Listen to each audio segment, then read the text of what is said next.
Hi everyone, today I want to talk to you about the 7 times when you should definitely appoint a probity advisor for your Commonwealth procurement.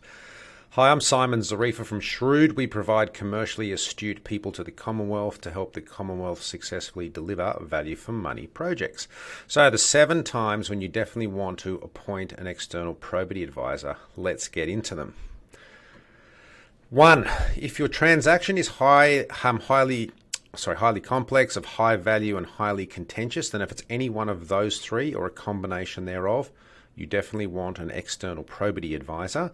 And you would want that external probity advisor to come from a leading firm, probably a leading law firm, depending on how highly contentious or the value or the complexity is. In other words, the more expensive it is, the more contentious it is, you really would be best served having a probity advisor from a large law firm or a large firm that has a solid brand, because there may be many delegates, or at least one delegate, and other people that will want to rely on that probity advisor's advice. So get the best you can, and that will depend on how valuable, complex and contentious your relevant project is. So that's the number one reason why you should get an external probity advisor. If there is some likelihood that the integrity of the project may be questioned, then that's another good reason as to why you want an external probity advisor. Also, if you're going to use a pre-qualified process or a limited tender process, so the actual method of procurement is fine, as in it's permissible under the CPRs, but the method of selecting the suppliers could be called into question, then that is another reason why you'd want an external probity advisor to help defend any decisions made about the selection process. Right, let's move on to number 4.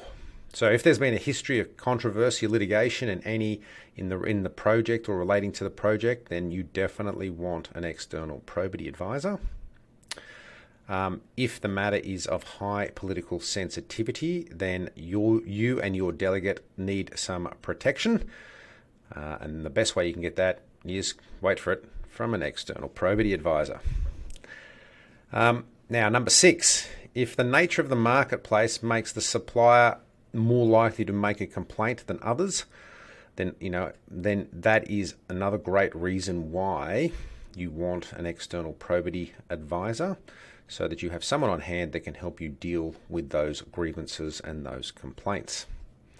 I'm getting through these quite quickly because I know time is money. But the 7th reason, or the 7th time you definitely want to think about appointing an external probity advisor, is where there is a material or potential for a material conflict of interest, as between either the people evaluating and the project, or between participants themselves or respondents themselves.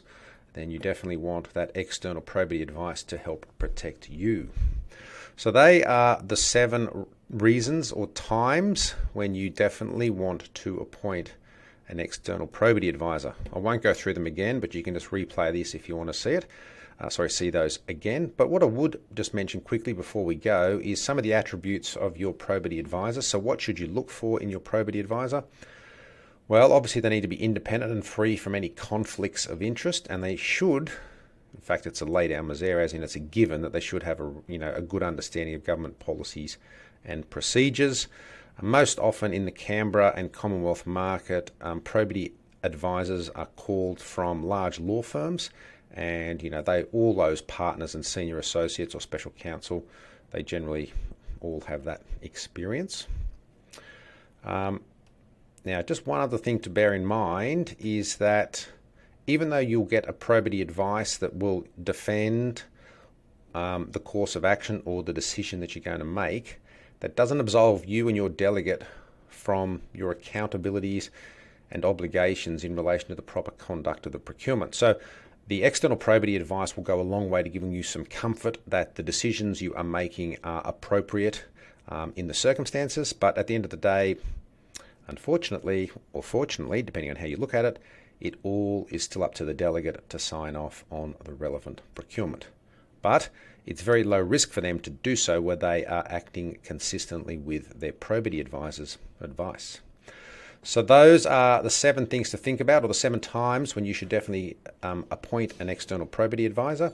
If you have any questions, feel free to get in touch, simon@shrewd.com.au or 1-800-SHREWD, which is 1-800-747-393. That was short and sharp, but I hope it helps.